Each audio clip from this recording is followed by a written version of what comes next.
Pagi anak-anak, kita akan mulai pelajaran kita hari ini. Ya, hari ini kita masuk kepada materi daripada bab 13 ya.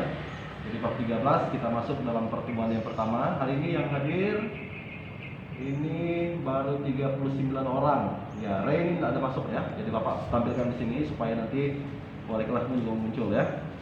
Nah, kita akan mulai. Tapi sebelumnya kita mulai untuk pelajaran hari ini, Bapak minta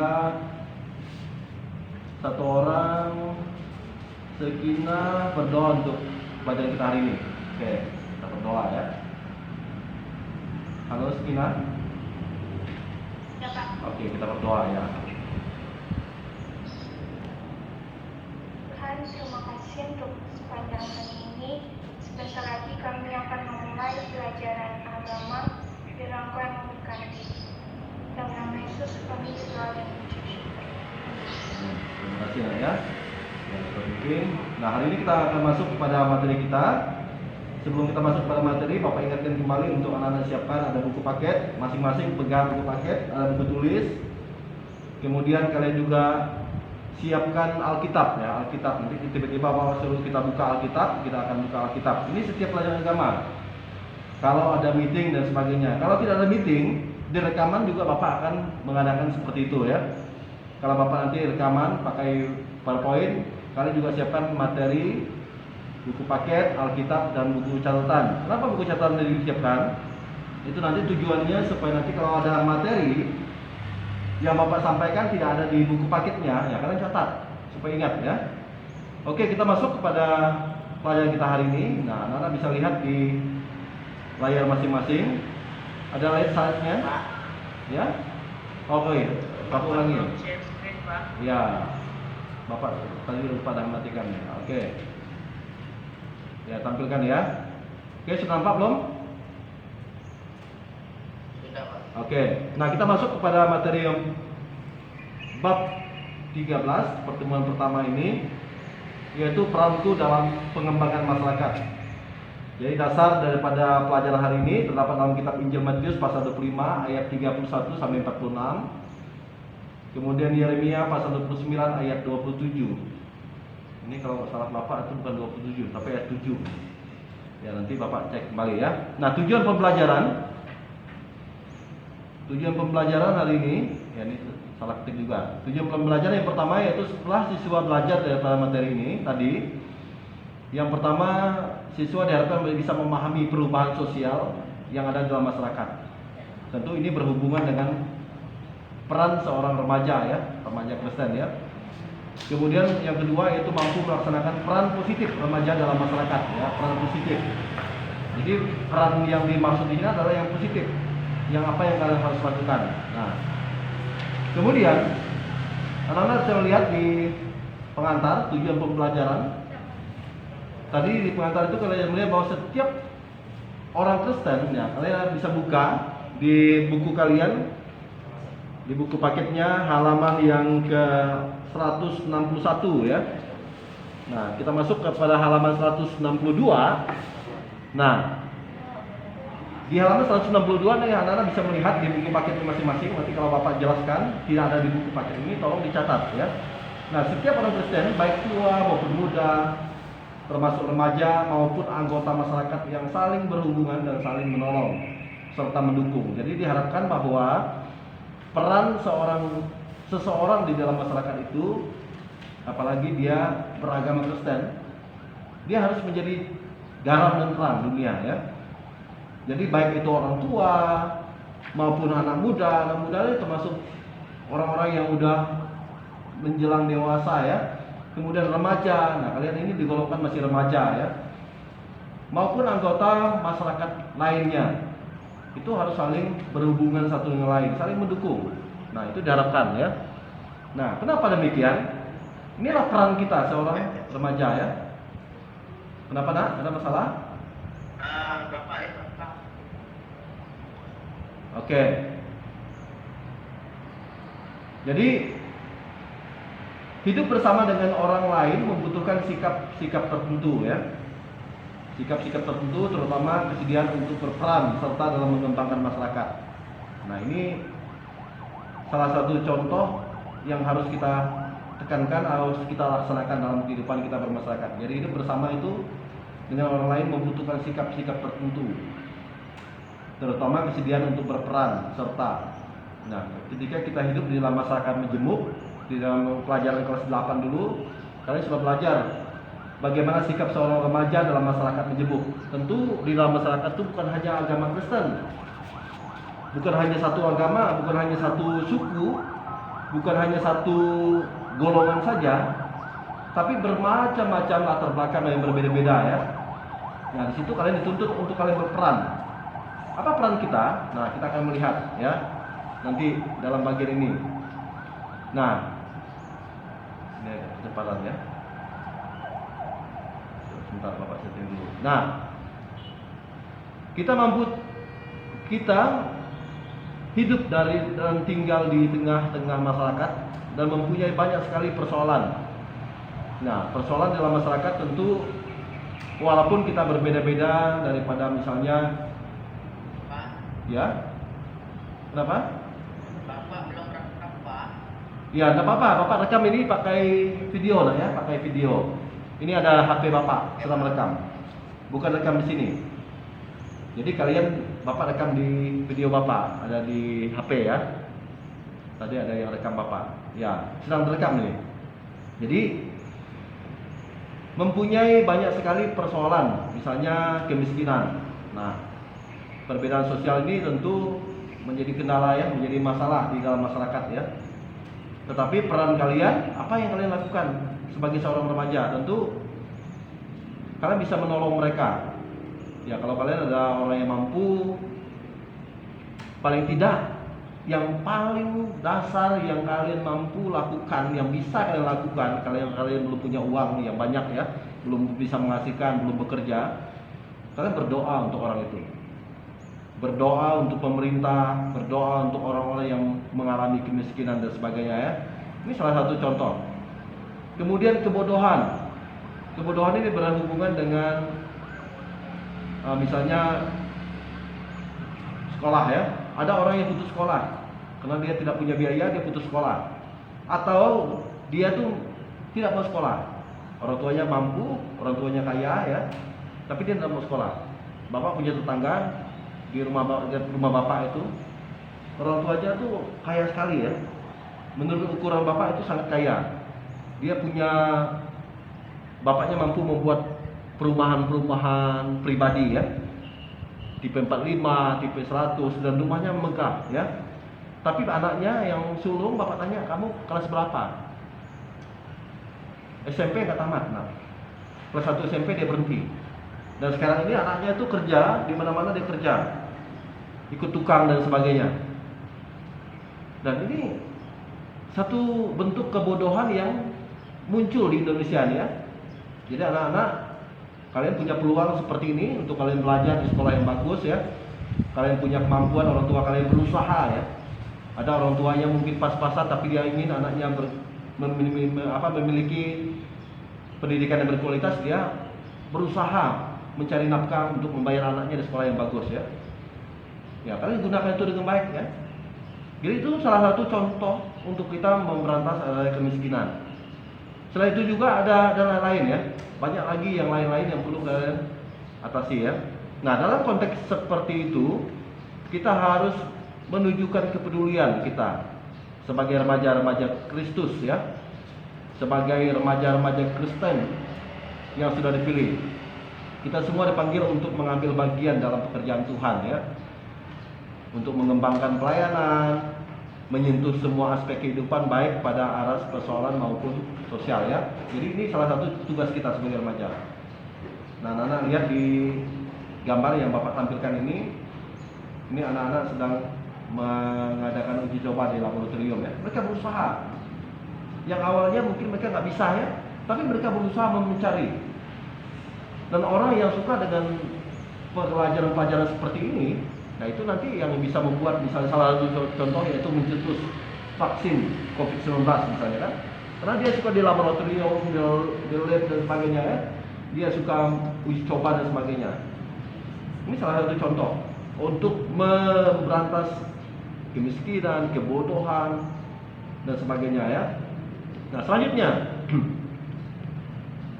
biasanya remaja suka hidup berkelompok. Nah, ini kita akan melihat di halaman yang selanjutnya, di halaman 163. Nah, hidup berkelompok, di dalam kelompok itu para remaja dapat belajar untuk menyesuaikan diri dengan lingkungan yang lebih luas, yaitu masyarakat. Nah, dalam kelompok-kelompok itu tentu seorang remaja itu dia mencari rasa nyaman ya, rasa nyaman, rasa aman. Ya, dia senang ya seperti itu ya. Kemudian dia juga dalam kelompok-kelompok itu juga kalian bisa lihat di bagian ini ya. Nah, para ahli psikolog setuju bahwa terdapat kelompok-kelompok yang biasanya terbentuk pada usia remaja.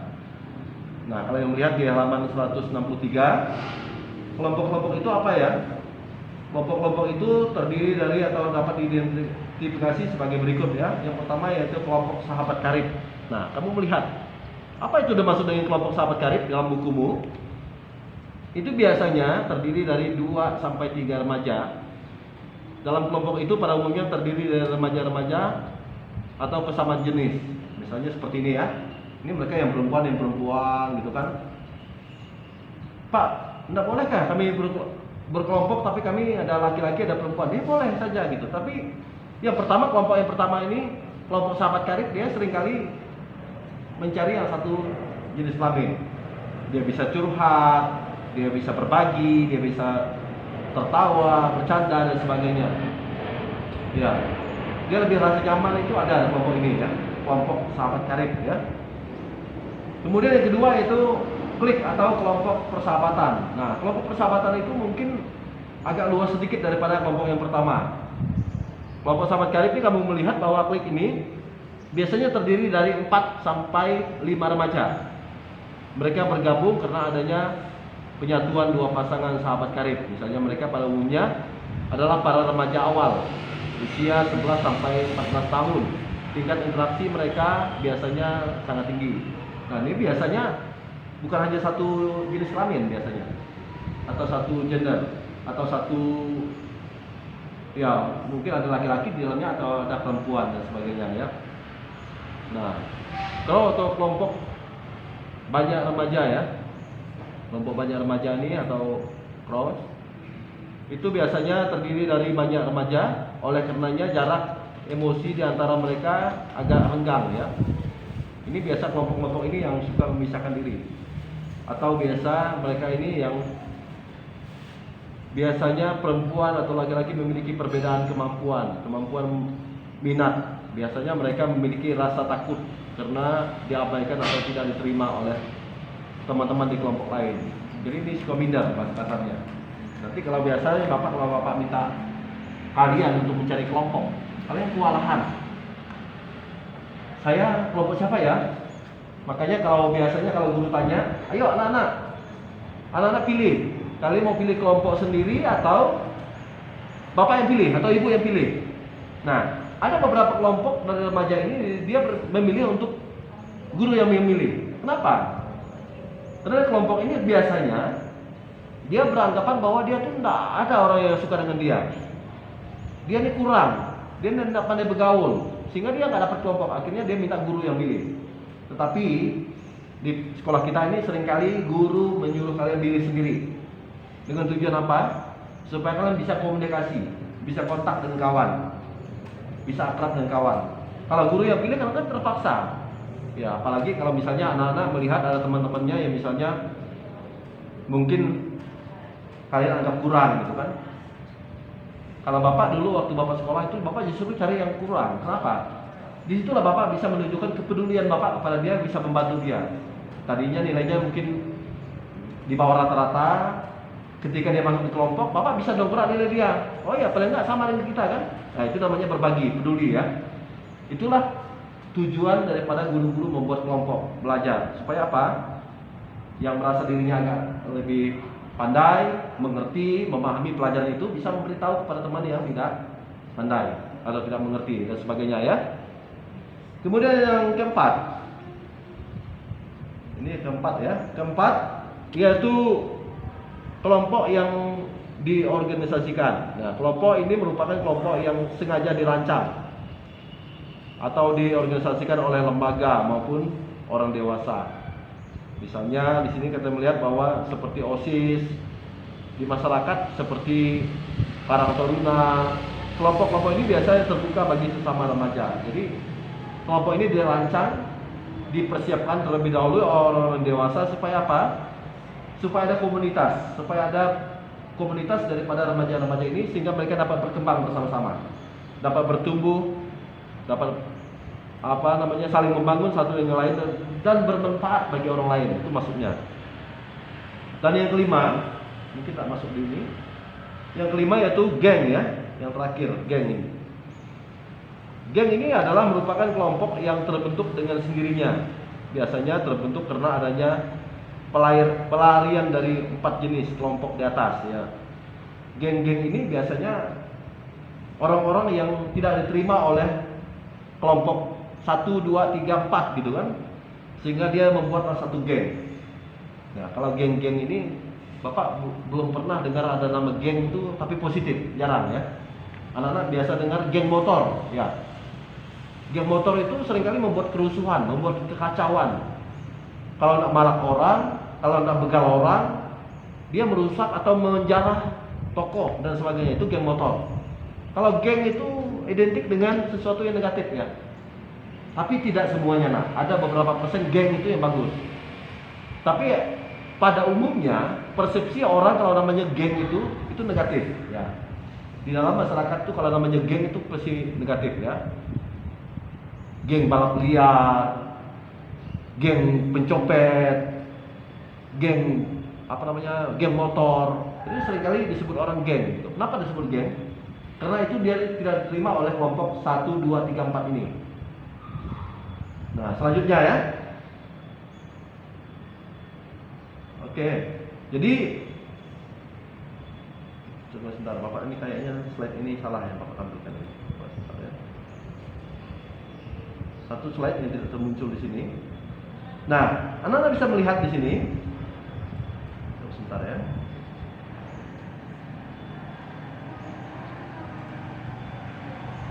Oke, ini dia. Kenapa tadi langsung terima kasih ya? Oke, jadi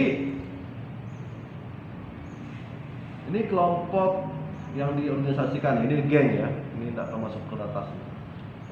Ya. Supaya anak-anak bingung.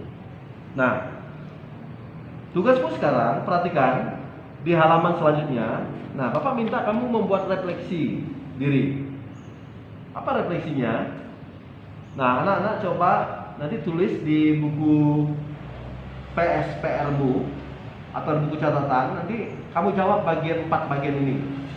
Nanti minggu depan Bapak akan meeting lagi, Bapak akan bahas lagi lanjutan daripada pelajaran kita.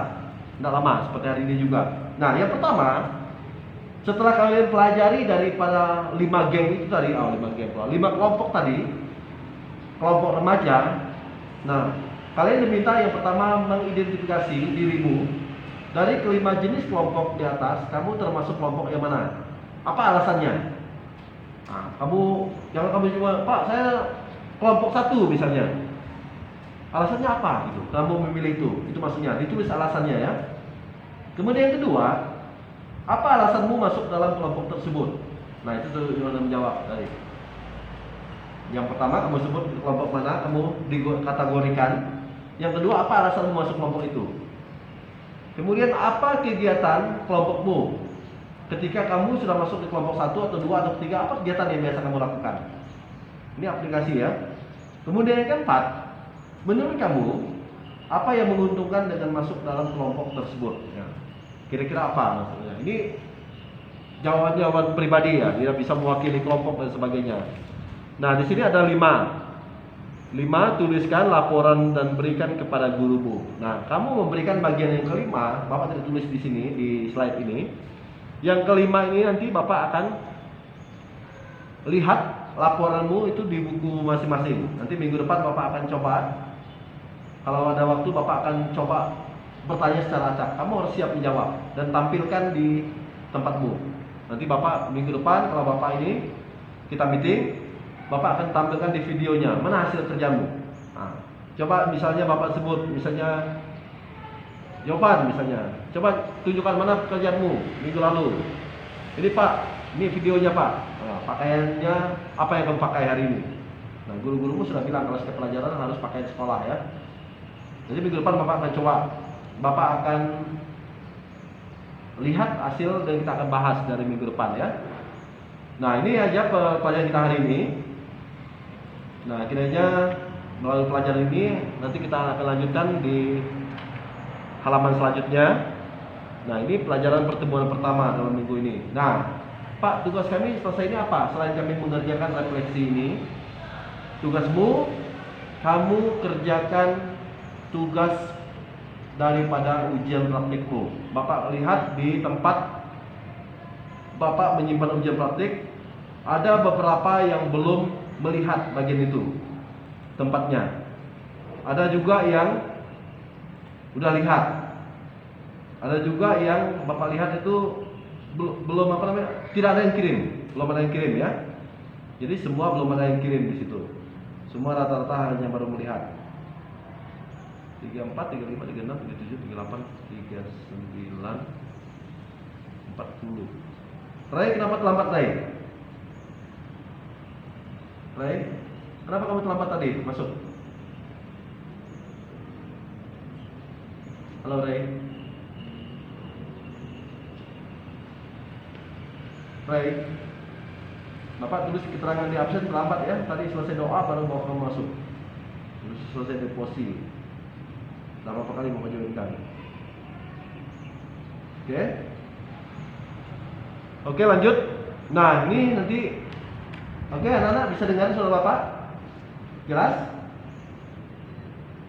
Jelas Pak. Oh, jelas. Nanti kerjakan dulu refleksi diri, kerjakan. Selesai itu anak-anak bisa lihat di tempat mengumpulkan ujian praktiknya. Nah, kamu videokan ujian praktikmu itu, doa, nyanyinya, kemudian doanya tentang kepedulian kepada pandemi ya, COVID-19 ini.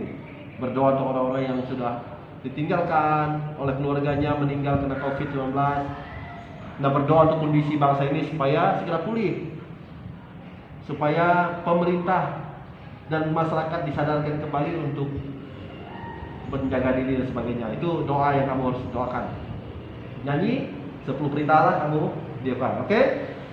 Dan kita akan berdoa untuk akhiri pelajaran hari ini dan kamu kerjakan tugas nanti yang Bapak berikan hari ini. Kemudian setelah itu kalian kerjakan untuk nilai tugasnya. Nah, ini kamu kerjakan ini aja yang bagian ini ya. 1, 2, 3, 4. Nanti laporannya minggu depan Bapak akan lihat laporannya. Tidak usah ditulis di situ. Nah, kita akan berdoa. Bapak minta si Vanessa Rodianto berdoa. Iya Pak. Oke.